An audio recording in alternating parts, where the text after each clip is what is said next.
This chapter starts out, chapter 2, starts out on the third day, there was a wedding. And one of the questions in your lessons was, hey, try and track out the use of day, third day reference here in the beginning of chapter 2. And so I sent you back and I suggested that there are some next days, the next day in chapter 1. Did you go back and do that? And it was clear as mud, wasn't it? Yeah, so as far as I can tell, and maybe you found something similar, back in John 1, 19 through 28, seems to be recounting a first day where Johnny B., that's what we call Johnny the Baptist, Johnny B., I had a professor say that once and it has stuck, where Johnny B. denies being the Christ to the Pharisees. And then in 129, there's the next day.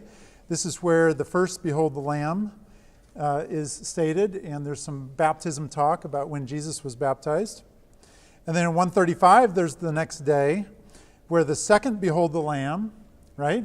And Andrew and we think it's John, the unnamed John, disciple, and Peter, Simon Peter, right? So if I'm counting correctly, first day, second day, third, that was third day right there. And then in 143, there's yet another the next day where Philip and Nathanael are brought into the mix and Jesus decides to head towards Galilee.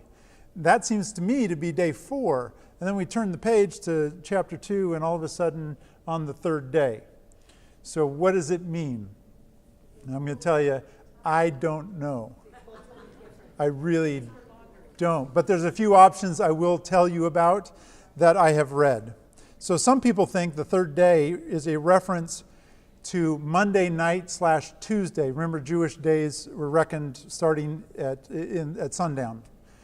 The third day of the week, in other words, because the first day of the week would be Saturday night to Sunday, second day, Sunday night to Monday, Monday night to Tuesday. So some people think this third day reference is a reference to the third day of the week. That kind of solves some problems, but I don't think it fits the narrative very well because he hasn't been referring to, in the previous chapter, there was no reference to, on the 8th day or 7th day of the week, the 8th day of the week. That's great. Or on the 6th day of the week. He wasn't referring to him as that. So to change to the third day and have it mean that, it's a possibility. Okay, I'll let that sit there. I'll try not to poo-poo all of these because then we're stuck and we don't have an answer. Some think that the third day might be a reference to the third day after the last one that was mentioned. So if in chapter 1 we got to 4 different days, then this would be maybe the third day after that. That solves some problems, but again, it doesn't really fit the narrative of exactly how he's been talking all along about days. So that's kind of interesting.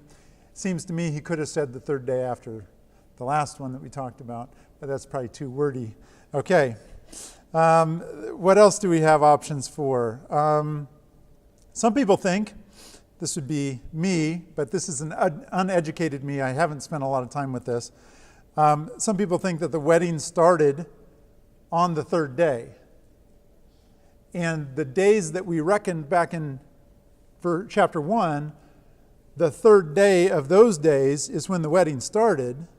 And Jesus didn't get there for a few days after because weddings did last more than one day in Jewish times. So this seems to be the most consistent to me, but I'm not sure if it's the right one. So, but it, again, solves some problems, but it maybe leaves a few on the table as well.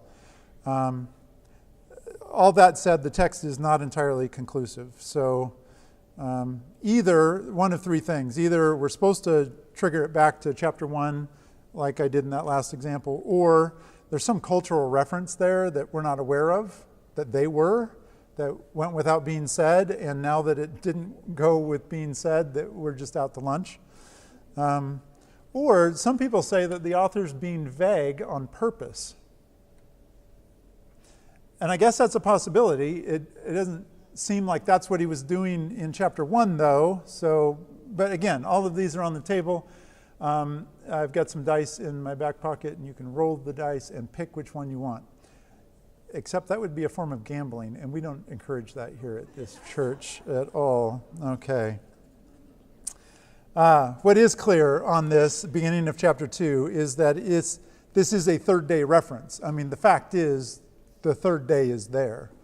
And no matter how you figure the context of this particular third day reference, there's no denying that third day references have important theological significance within the story of Jesus, right? Because it's on the third day that what happens? That he rises from the dead. In fact, there's a whole theology out there of people that track third day references in the Old and New Testaments.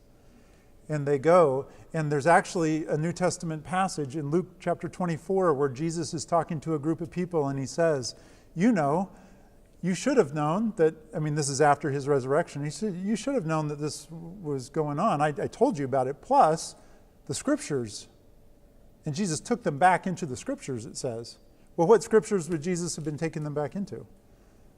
The New Testament's not written yet at that time, right? So Jesus is literally taking them back into the Old Testament, where evidently there's a bunch of third day references attached to stories that are symbolically linked to a death-like experience and a coming back from that death-like experience on the third day, and then the spread of the gospel from there. Okay, so Jesus gives us permission to some degree to go back and research those. And I think the New Testament's authors pick up on that theme, and I think that this reference of the third day, no matter how you're supposed to calculate it, which is a mystery still maybe, it's definitely got some theological underpinnings, because what's the story about? Well, you've got a wedding theme, right? But the story is about some ceremonial washing pots that are used in Old Covenant, Old Testament times to cleanse the outward body, right? Ceremonial cleansing pots. What does Jesus do with this Old Covenant ceremonial cleansing? That's really hard for me to say tonight for some reason. What does he do? He puts new wine into an Old Covenant container. Does that sound familiar? Yeah, it's the old new wine, old wineskin, right? What happens if it's in a wineskin? It'll burst. So here, you've definitely got some theological underpinnings going on in this story. So there's some significance there, and I think definitely there's a third day reference that should be paid attention to, even if we can't fully maybe understand it this side of heaven. So, as I also mentioned in the introduction a couple weeks ago, this miracle matches up nicely with one of the I am statements. Do you remember which one I said that was? Remember, we have 7 signs, 7 miracles that John gives us, and 7 I am statements. I am the resurrection and the life. I am the bread of life. I am the vine, the true vine, remember? And so there are some people, and I think I like this myself, there are some people that like to thematically take each of the 7 statements and match them up with what he's doing. Some of those match up naturally. In this one, it's the first miracle, but it's the last I am statement. So they're far apart in the text. I am the true vines in chapter 15. Okay? Why do I think that's a good match? Well, what do vines do? They take water, and through the process of being a vine, they make wine, because that's the purpose of vines, right? And somebody might say, well, wait a minute, I like grapes, and that's fine. But if you go to Dundee, Oregon, or Newburgh, and you suggest that you want to eat their grapes, what are they going to say? No, these are wine-producing vines, right? Yeah. And that would have been true in Jesus' day as well. Wine was used quite often as a cleansing agent. They would mix it in the water that wasn't clean itself, but the wine would have a cleansing effect on the water and make it drinkable. So I think you've got a lot of things going on theologically just within this one miracle, and we do have a lot of questions, and maybe we can't answer the questions, but maybe we can still see the theological underpinnings. As I mentioned too, there's definitely a wedding theme going on. We're at a wedding. I mean, that's obvious, right?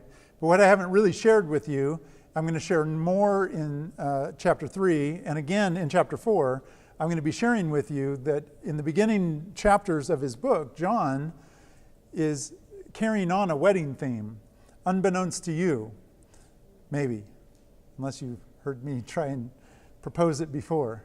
And so in chapter 3 and 4, what we'll do is go back into chapter 1, and then we'll also see wedding in chapter 2 here, that's an obvious wedding. And then John the Baptist talks about bride and bridegroom, and then we'll go into chapter 4. And I'll try and pin all that together to show you what I think John is doing in this beginning of the story and why it's important that this is at a wedding, okay? Yeah, because it's an overall theme. It's a bigger theme than just this one event. Weddings, as I mentioned, usually multi-day events in biblical times. And so we can assume, if we're trying to make that third day reference back to that third day when the disciples started following Jesus, and then a couple days later he ends up in Cana in Galilee, he's actually arriving at the wedding a couple days late after it has started, which actually makes sense. Because who runs out of wine on the very first day of a multi-day wedding? I mean, that, right? Is that, okay. So assuming that they had planned somewhat, but just miscalculated, they got a few days into this event, and all of a sudden, and so we just need to see this event as being condensed. And how might that be? Well, if you look at John chapter 2, verse 3, all it says, it goes from... both Jesus and his disciples were invited to the wedding. Okay, it says it started on the third day, and says they were invited. It doesn't really say that they arrived right at the beginning. But the next thing it says, when the wine ran out. Well, when was that? Was that 2 hours into the wedding start, or was that 3 days in? So I think we have a bit of condensing going on in this story, assuming it's a multi-day event, if that makes sense. And then we get to John chapter 2, verse 4, this statement, and everybody's chirping about this statement. If you read commentaries, there are so many different theories about what Jesus is saying and what Mary, his mother, is trying to ask for, if she's even asking for anything or just giving information, and right? Okay, so first of all, woman comes across pretty harsh in our culture. Woman just... and I'm like, whoa, just saying that, I'm like, yeah, I'm getting stares already, okay? Yeah. And I think that's a cultural divide that we need to work past, okay? In our culture, yes, I would agree with you, it has a weird tone to it. In their culture, this is a term that is an endearing term, okay? So we should only be seeing this as an endearing term, not some sort of a rebuke or whatever it might be viewed as. What does that have to do with us? Notice he says us, not me, right? But then he goes to the first person and he says, my hour has not yet come. So evidently, the general feel that I get is that she was asking for something, right?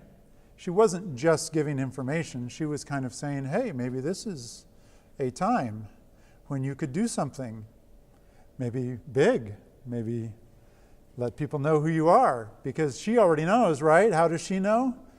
She's known his whole life since before he was born, right? Okay? So I imagine she's waiting. When is this going to start? And maybe this is an opportunity. They've run out of wine. Wait, what can you do with that? Right? But he says, what does this have to do with us? Maybe in that there's this is not my problem necessarily. This is not my wedding. I'm not in charge here, right? And yet, out of that, if you take the stance of Jesus saying, this isn't my problem, what's the next thing he does? He solves the problem.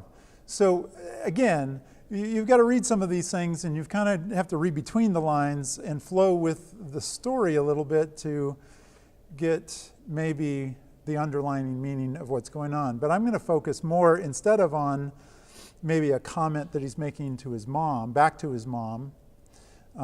Some people think he's trying to maybe put her in a good way in a new place. Like, instead of being an authority over him, like she may have been up until this point, now it's time for his public ministry. You may have heard this. This is a well-known theory. Now it's time for his public ministry, and so what he's doing is kind of breaking away, establishing that he's on his own time schedule now, and he's going to be calling the shots. Again, not in a bad way, just in a progressive way. because his ministry is progressing.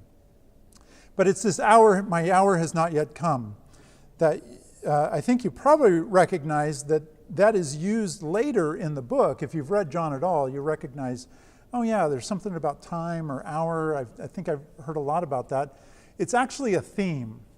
Okay, so this is one of those literary things that Jesus actually used this terminology. I've got no question about that. But when John puts his book together and he's thinking about how he's going to thematically present the story of Jesus, and it's dramatically different than the other Gospels, he narrows in on this hour idea. And let me just show you how it is real quick. So verse 4 of chapter 2, my hour has not yet come.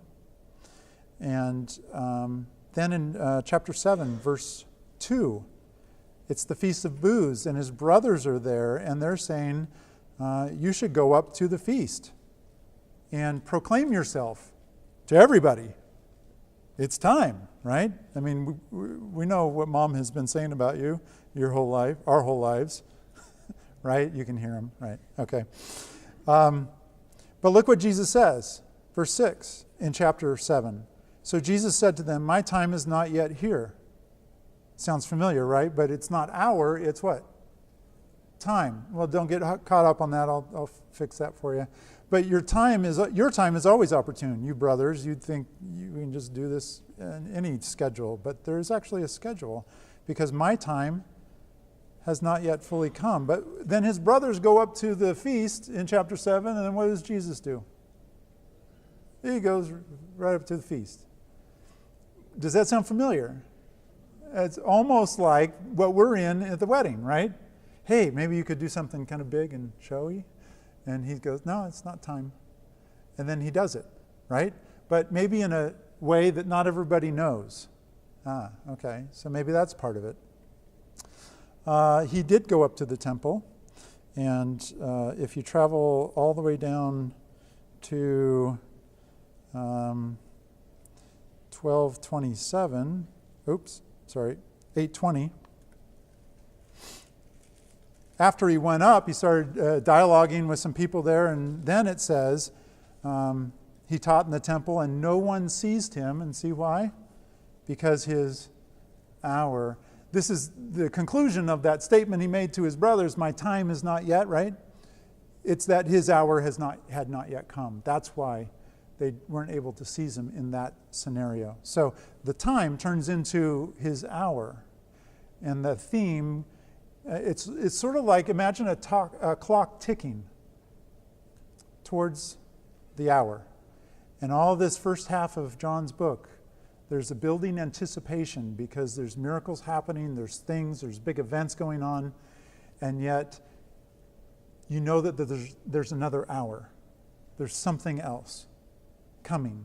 You're not quite sure as a reader, but you know there's another hour. Okay? And it's affecting the first half of the book. It's affecting what Jesus is doing and how he's doing it.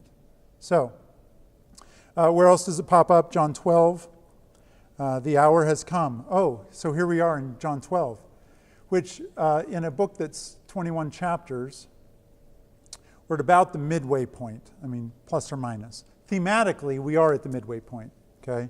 Because what happens in 12 and 13 is the public ministry shuts down, and Jesus goes into that last part of the week before he dies there, the Last Supper, and a lot of teaching around that. And that's the last half of the book. So the last half of the book is about the hour. The first half of the book, the hour has not yet come. But the last half, we're at the hour. And let me show you. The hour has come for the Son of Man to be glorified. That's in 12:23. And then again in 12:27 it's mentioned, Father, what should I say? Father, save me from this hour? Question. But no, for this purpose I came to this hour, this set of events. What is this hour?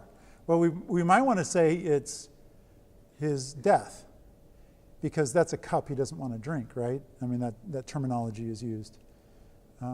But in reality, it's every time this hour is mentioned, even back in chapter 2, this is the first signs. His glory was manifested. This hour is about the manifestation of Jesus' glory, the glory that he once had with the Father. And so it's not just his death. It is his death. That's part of it. But it's his death, his burial, his resurrection, and his ascension to glory that he once had before. It's that whole process. That's his hour. Okay? And thematically that works, even though it's over several days. Okay? Lots of days. So, where else do we see it? 13:1, Jesus knowing his hour had come. See that? 13:31, now is the Son of Man glorified. Now. The hour's not there, but the time is now. It has come, right? 16:32, behold, an hour is coming and has already come for you to be scattered. It's a part of that process, right? And then in 17:1, in the high priestly prayer, Father, the hour has come, right? The hour has come. Glorify your Son. Do you see the glory there, right?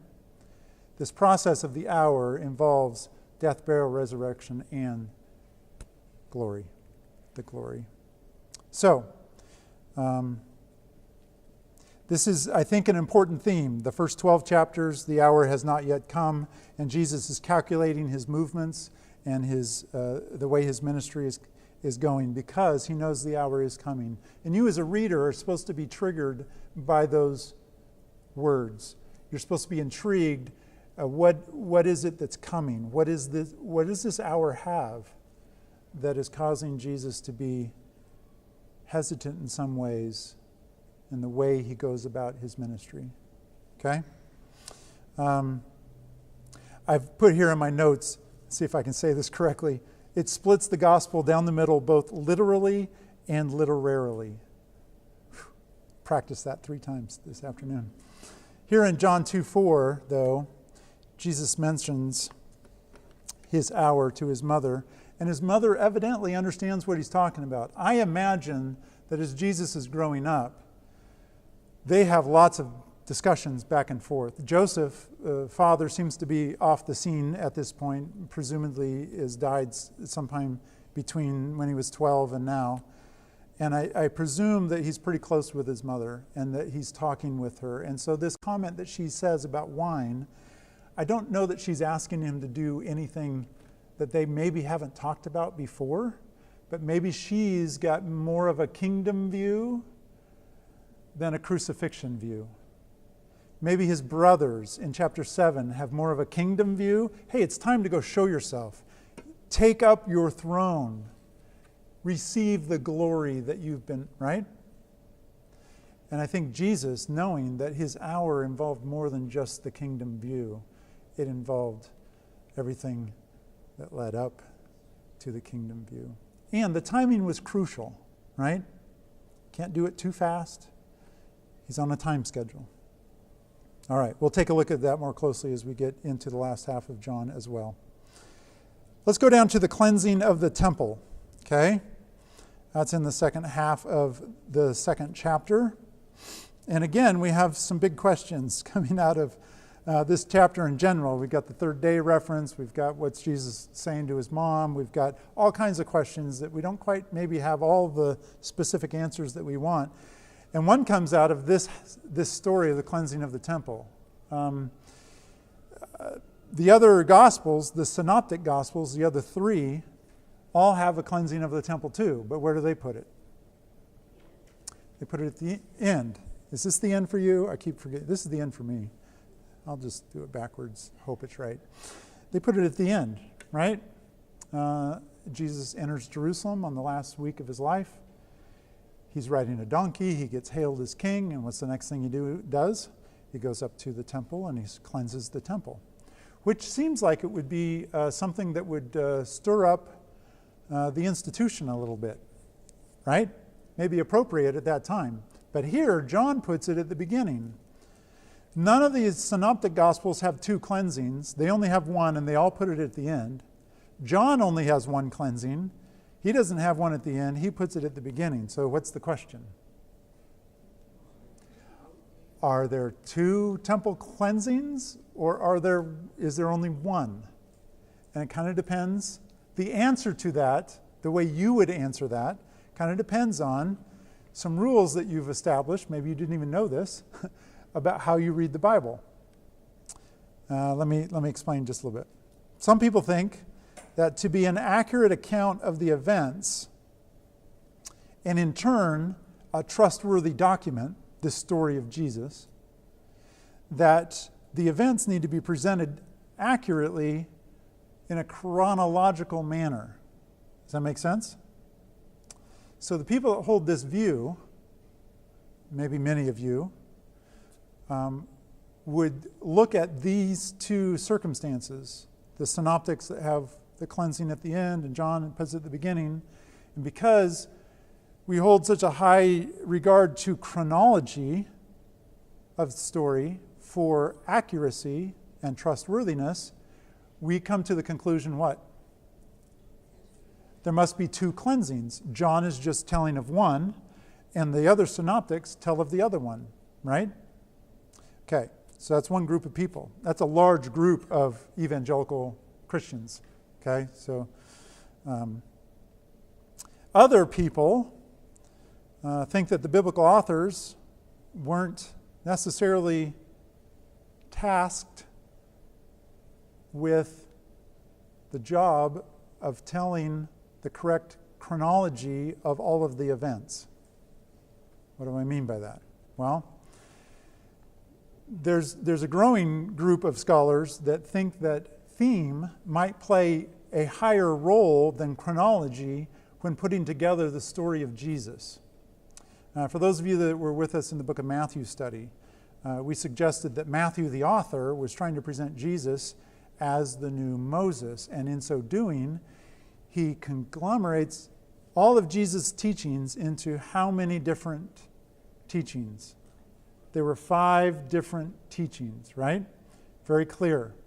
And in those teachings, he takes the blessings and he puts them in the first one, and he takes the curses and he puts them in the last one, right? But you go into other Gospels, we did then, and Luke puts them together, blessings and cursings in the same teaching. So evidently, regarding Jesus' teachings, that happened at different times, more than likely, the authors there felt some freedom to organize the teaching the way it best fit the theme that they were trying to portray. Does that make sense? And there are some people that think that chronology works the same way, in that it takes a back seat sometimes, not always, but sometimes chronology might take a back seat if there's some more important theme that the author is trying to present. So, if you had that view, you might look at this situation, and you might still come to the conclusion that there were 2 events, but you also may come to the conclusion that John thematically must have wanted this in a different spot in his gospel to complete a bigger picture theme that he's presenting. Does that make sense? Now, to answer that question, what theme might that be? We don't have time. So I'm going to try and put some links in the extra links that we have, and if that really intrigues you, you can go spend some time there yourself, but we don't have time tonight. Okay? So, it does seem to me, though, that if there were 2 separate events, logically, it seems that somebody would have recorded both of them. If they all found it important enough to record one of them, it seems like somebody would have thought to record both of them. But none of the gospel writers do that. So that's another thing that is in the mix when I think about it. Clearly, I don't know the answer there, though. And there's lots of room, okay? But just know that there's lots of different ways people are viewing that. John 2:16, I just want to point out a couple things and then we'll be done. Those that were selling doves, he specifically drives out the cattle and the sheep, I think, earlier. What is sheep? Yeah, and then he goes and specifically those selling doves, all the Gospels and all their accounts kind of bring this out, the doves, and take these things away. Just so you know, back in Leviticus, I found it in chapter 5, verse 7. I also found it in chapter 12, verses 3 through 8. There's a provision where birds, doves, sometimes are required for regular sacrifices or offerings, but then sometimes doves are the cheaper version for people that can't afford the lamb. Okay? And in fact, if we were to go to Luke chapter 2, verse 25, we would see Jesus' parents taking him to the temple on the 8th day for circumcision, which is what Leviticus 12, 3 through 8 talks about. And they quote what they brought by quoting the Old Testament, 2 turtle doves. Which means Jesus' parents were very poor. Evidently, the wise men had not arrived yet with all their gifts, right? That's a different story. Okay, all right. John 2:19. We have another third day reference. I just wanted to point it out. This one's a little more obvious because he says, destroy this temple and in 3 days I will raise it up. Well, what's he talking about? Well, that's even more obvious because verse 21 says he was speaking of the temple of his body, right? Definite third day reference. Definitely not talking about a physical building, talking about the temple of his body and how he would be raised on the third day, right? Okay. So I want you to notice in verse 22 the reaction, though. The commentary reaction is, so when he was raised, this is John, the author, filling in the gaps, okay? So when he was raised from the dead, his disciples, John being one of them, right, remembered that he had said this. And look what it says. They believed the scripture and the word which Jesus had spoken. What scripture are they believing? They're not reading John's gospel yet. The whole New Testament has not been written when this connection is made. They believe all the third day references that Jesus pointed out to them in the Old Testament. And they believe that those aren't just stories in and of themselves of true events, but they also are prophetically pre-telling the story of Jesus, who would rise again on the third day. And out of that rising, he would ascend to glory and the gospel message would spread to the nations. That's what Luke 24 says, is the full account there. So, that's, I think, an important way to read those third day references. Let's finish with these last 3 verses, because these last 3 verses lead us into chapter 3. And you might not even realize that yet, but here we go. Now, when Jesus was in Jerusalem at the Passover, during the feast, many believed in his name. That's good.